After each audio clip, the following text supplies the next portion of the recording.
Thank you, Mr. President. I respectfully rise in opposition to AB 102, and my colleague from San Diego, made some very good arguments about a agency of the state that needs reform and talks about former members that basically want to strip prospective members of that board from not only advocating for constituents, but helping them with their appeals. It's interesting to note that none of those former members certainly advocated dissolving the BOE while they were on there, while they were feeding at the public trough.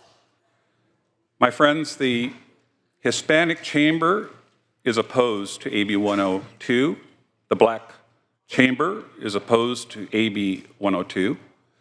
And the reason why is these are peer advocates for people that run into issues with the BOE, that many of whom cannot afford to hire attorneys, many of whom cannot afford to hire CPAs. In fact, 2/3 of those appeals that go before the BOE are pro per, because they can't afford to have somebody represent them in these hearings.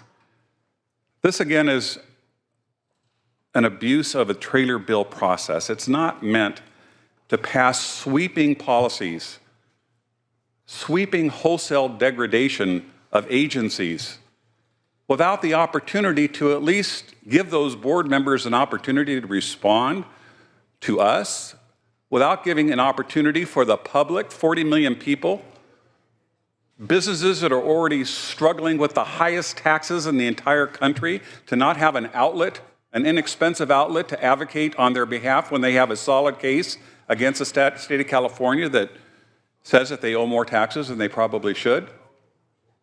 We should be doing the right thing. Let's put this forward as a bill.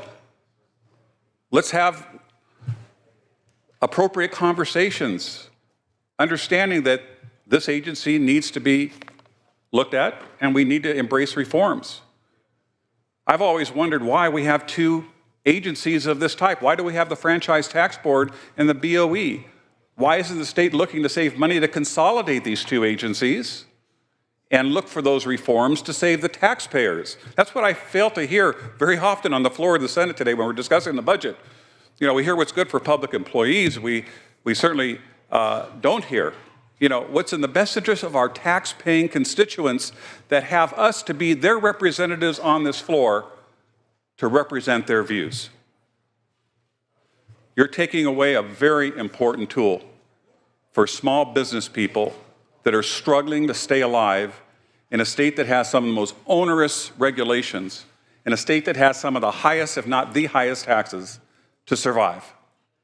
Please don't take that tool away. Give them the right to appeal it with their elected official that is one of their peers, that will either advocate for their position or advocate against their position, but to leave it to administrative judges will just scare the daylights out of small businesses when they get that notice from the BOE that they owe money that they justly don't.